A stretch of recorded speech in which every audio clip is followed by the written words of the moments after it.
खुशखबर खुशखबर खुशखबर. रिदान jewellers आणत आहे आपल्यासाठी लकी ड्रॉद्वारे सोन्याचे दागिने बक्षीस म्हणून मिळवण्याची अविश्वसनीय संधी. ही योजना फक्त 10 महिन्यांसाठी राहील. या योजनेमध्ये 100 सभासद असतील. प्रत्येक महिन्यामध्ये एक चिठ्ठी लकी ड्रॉद्वारे आपल्या सर्वांसमोर काढण्यात येईल. ज्या सभासदाची चिठ्ठी निघाली त्यांनी त्यापुढे कोणतेही हप्ते भरायचे नाहीत.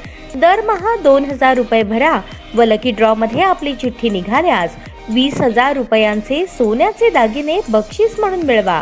दरमहा 3000 रुपये भरा व लकी ड्रॉ मध्ये आपली चिठ्ठी निघाल्यास 30,000 रुपयांचे सोन्याचे दागिने बक्षीस म्हणून मिळवा.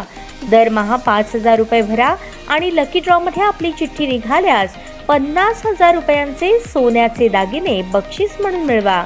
दरमहा 10,000 रुपये भरा व लकी ड्रॉ मध्ये आपली चिठ्ठी निघाल्यास 1,00,000 रुपयांचे सोन्याचे दागिने बक्षीस म्हणून मिळवा.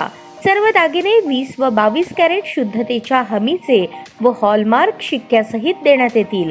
आजच आपली नाव नोंदणी करून लाभ मिळवा. आमचा पत्ता रिदान ज्वेलर्स, चांदणी चौक, फॉरेस्ट, सोलापूर.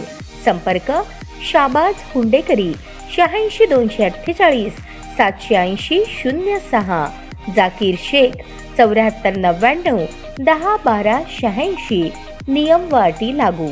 सोलापूरचे जिल्हाधिकारी कुमार आशीर्वाद यांनी सोलापूर जिल्ह्यातील तब्बल 20 ग्रामपंचायत सदस्यांना विविध कारणास्तव अपात्र केले आहे. त्यामध्ये काही सरपंचांचाही समावेश असल्याची माहिती मिळाली. दक्षिण सोलापूर तालुक्यातील मनगोडी या गावातील 5 सदस्यांना निवडणुकीचा खर्च वेळेत आणि विहित नमुन्यात न दिल्याने अपात्र करण्यात आले. त्यामध्ये अंजली चव्हाण, नूरजहां हुसेन शेख, तेजश्री गायकवाड, शांताबाई नागनाथ कांबळे, बलभीम खांडेकर यांचा समावेश आहे. माढा तालुक्यातील रांजणी या गावातील तर तब्बल 7 सदस्यांना जिल्हाधिकाऱ्यांनी अपात्र केले. या सर्व सदस्यांनी गावात अतिक्रमण केल्याचे समोर आले आहे. सोनाली माने, रोहिदास गायकवाड, नेताजी चमरे, संगीता पाटोळे, चंचला पाटील, प्रीतम पाटील, दीपाली गायकवाड यांचा समावेश आहे. बार्शी तालुक्यातील खडकोणी इथल्या मनीषा कोथिंबिरे, गीता प्रशांत आगाव या 2 सदस्यांना अतिक्रमण केल्याने अपात्र केले आहे. सांगोला तालुक्यातील बामणी इथल्या अर्जुन साळुंखे, अक्कलकोट तालुक्यातील मुंडेवाडी इथल्या सुरेखा माळी, माळशिरस तालुक्यातील बत्सेरी गावातील शालन माने यांना 3 अपत्य असल्याने अपात्र ठरवले. करमाळा तालुक्यातील हिवरवाडी इथल्या अनिता पवार यांना पदाचा गैरवापर केल्याबद्दल अपात्र ठरवण्यात आले. करमाळा तालुक्यातील देवसाळी ग्रामपंचायत सदस्य आशिष गायकवाड यांना अतिक्रमण केल्याने तसेच करमाळा तालुक्यातीलच निमगाव येथील लखन जगताप यांना अतिक्रमण आणि पदाचा गैरवापर केल्याने जिल्हाधिकाऱ्यांनी अपात्र केले आहे.